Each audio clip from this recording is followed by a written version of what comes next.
നമസ്കാരം. ഭാരതത്തിന് നേരെ നടത്തിയ ആക്രമണങ്ങളിൽ പാകിസ്ഥാന് വീണ്ടും പിന്തുണ അറിയിച്ച് തുർക്കി രംഗത്തെത്തിയിരിക്കുകയാണ്.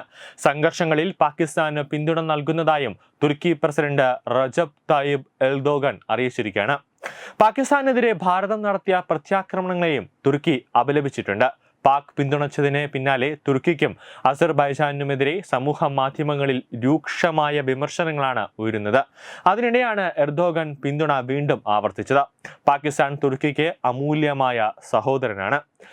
ഇപ്പോഴത്തെ വെടിനിർത്തൽ തുടരണം. പാകിസ്ഥാനെതിരെ കൂടുതൽ ആക്രമണങ്ങൾ പാടില്ല. സിന്ധു നദീജല തർക്കമടക്കം ചർച്ച ചെയ്യണമെന്നും എർദോഗൻ ആവശ്യപ്പെടുകയാണ്, അതും ഇന്ത്യയോട്. ഓപ്പറേഷൻ സിന്ദൂരിന് പിന്നാലെ ഭാരതത്തിൽ പാകിസ്ഥാൻ നടത്തിയ ഡ്രോൺ മിസൈൽ ആക്രമണങ്ങൾക്ക് തുർക്കിയുടെ സഹായം ലഭിച്ചതായും ഭാരതം സ്ഥിരീകരിച്ചിട്ടുണ്ട്.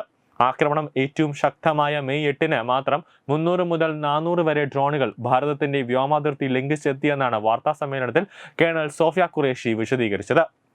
തുർക്കി സായുധ സേനയ്ക്കായി അസിഗാഡ് എന്ന പ്രതിരോധ കമ്പനി വികസിപ്പിച്ചെടുത്ത സോങ്കർ ഡ്രോണുകളും ഇവയിൽ ഉൾപ്പെടുന്നുണ്ട്. തുർക്കി സായുധ സേന 2020 മുതൽ ഉപയോഗിക്കുന്ന സോങ്കർ അവരുടെ ആദ്യ ആംഡ് ഡ്രോണർ സംവിധാനമാണ്. ഭാരതത്തിൽ ആക്രമണം നടത്തുന്നതിനായി തുർക്കി 350 ഡ്രോണുകൾ വിട്ടു നൽകിയെന്ന റിപ്പോർട്ടുകളും പുറത്തു വന്നിട്ടുണ്ട്. കൂടാതെ ഡ്രോൺ ആക്രമണങ്ങളെ ഏകോപിപ്പിക്കുന്നതിനായി തുർക്കി ഉപദേശകരെ വിട്ടു നൽകിയെന്നും ഭാരതത്തിന്റെ തിരിച്ചടിയിൽ 2 തുർക്കി സൈനികർ കൊല്ലപ്പെട്ടതായും റിപ്പോർട്ടുണ്ട്. തുർക്കിയുടെ ആപ്പിളുകൾ എല്ലാം ഉപേക്ഷിക്കുന്ന തരത്തിലേക്ക് തന്നെയാണ് പൂനെയിലെ ജനങ്ങളും കച്ചവടക്കാരും എത്തി നിൽക്കുന്നത്. തുർക്കിക്ക് ഓർമ്മയുണ്ടാകുമോ എന്നറിയില്ല. കുറച്ച് വർഷങ്ങൾക്ക് മുന്നേ മാൽദ്വീപ് അവിടുത്തെ സർക്കാർ ഇതുപോലെ നമ്മുടെ നരേന്ദ്രമോദിയും കേന്ദ്ര സർക്കാരിനെയൊക്കെ അപമാനിക്കുന്ന രീതിയിൽ, അതായത് നമ്മുടെ ഭാരതത്തെ തന്നെ അപമാനിക്കുന്ന രീതിയിലൊരു പ്രസ്താവന അവർ പടച്ചുവിട്ടിരുന്നു.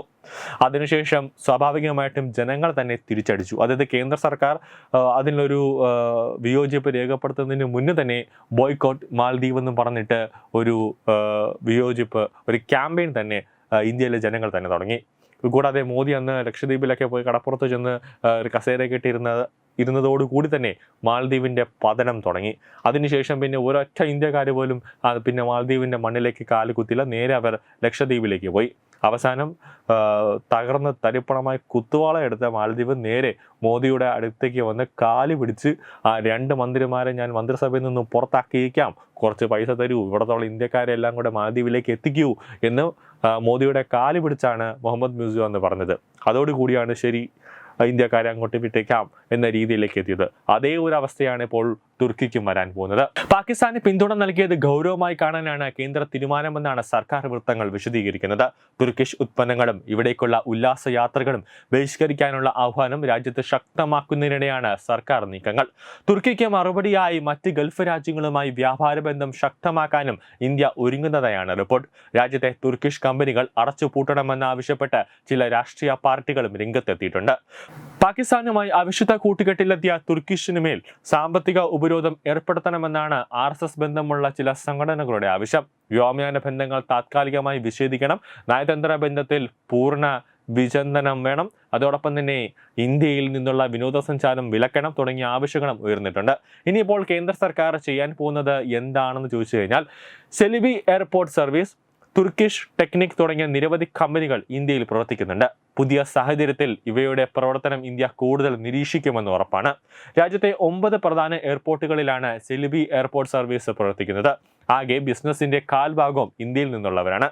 ടൂറിസത്തിൽ ഇന്ത്യയുടെ സർജിക്കൽ സ്ട്രൈക്ക് ഇനി തുർക്കിക്കാണ് എന്നത് ഒരു വ്യക്തമാണ്. അതായത് തുർക്കിയിലേക്കും അസർബൈജാനിലേക്കുമുള്ള ബുക്കിങ്ങിൽ കഴിഞ്ഞ 2 ആഴ്ചക്കിടെ 60% കുറവുണ്ടായെന്നാണ് കണക്കുകൾ സൂചിപ്പിക്കുന്നത്. ഇവിടേക്ക് മുൻകൂട്ടി ബുക്ക് ചെയ്ത യാത്രക്കാർ ക്യാൻസൽ ചെയ്യുന്നവരുടെ എണ്ണം 250% വർദ്ധിച്ചതായി ട്രാവൽ ബുക്കിംഗ് പ്ലാറ്റ്ഫോമായ ബുക്ക് മൈ ഷോയുടെ കണക്കുകൾ പറയുന്നുണ്ട്. ഇന്ത്യയിൽ നിന്നുള്ള യാത്രക്കാരുടെ എണ്ണത്തിൽ വലിയ വർധനയുണ്ടാകുന്നതിനിടെയാണ് പുതിയ നീക്കം. 2009 കേവലം 55,000 ഇന്ത്യക്കാരാണ് തുർക്കി സന്ദർശിച്ചത്. 2019 2.3 ലക്ഷവും കഴിഞ്ഞ വർഷം 3.30 ലക്ഷവും ഇന്ത്യക്കാർ തുർക്കിയിലെത്തി. പുതിയ സാഹചര്യത്തിൽ ഇത് കുത്തനെ ഇടിയാൻ സാധ്യത കൂടുതലാണ്. കഴിഞ്ഞ വർഷം 2 ലക്ഷം പേരാണ് അസർബൈജാനിലെത്തിയത്. ഇതിലും കുറവുണ്ടാകും. ഇപ്പോൾ തന്നെ ഈസ് മൈ ട്രിപ്പ് അടക്കമുള്ള ട്രാവൽ ഏജൻസികൾ വ്യക്തമാക്കുന്ന ഒരു കാര്യം, തുർക്കിയിലേക്കും അസർബൈജാനിലേക്കുമുള്ള എല്ലാ യാത്രകളും ഇപ്പോൾ ബൾക്കായിട്ടുള്ള യാത്രകൾ ഇപ്പോൾ ക്യാൻസൽ ചെയ്യുന്നു. അവിടുത്തെ റൂമുകളെല്ലാം തന്നെ ക്യാൻസൽ ചെയ്യുന്നു. വിനോദസഞ്ചാരികൾ അവിടത്തേക്ക് വേണ്ടി ബുക്ക് ചെയ്ത എല്ലാം പിൻവലിക്കുന്നു. അതായത് ഒരു 80% അവിടെ വലിയ രീതിയിൽ ഇന്ത്യക്കാർ ബുക്കിംഗ് എല്ലാം പിൻവലിച്ച് കഴിഞ്ഞു എന്ന രീതിയിലേക്ക് കാര്യങ്ങൾ എത്തുന്നു എന്നാണ് എല്ലാ പ്രമുഖ ട്രാവൽ ഏജൻസികളടക്കം ഇപ്പോൾ വിശദീകരിക്കുന്നത്. ന്യൂസ് ഡെസ്ക് തത്തമൈ ന്യൂസ്.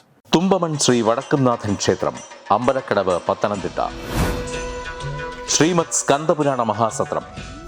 നമസ്കാരം, ഞാൻ രജിത്ത്, LMRK ഫൗണ്ടർ, മുരുകഭക്തൻ. തുമ്പമൺ വടക്കുംനാഥ ക്ഷേത്രത്തിൻ്റെ ആഭിമുഖ്യത്തിൽ സ്കന്ദ മഹാഹോമം നടക്കാൻ പോവുകയാണ്. അതിൽ മെയ് 16 ഞാനും ഒരു അതിഥിയായി എത്തുന്നുണ്ട്.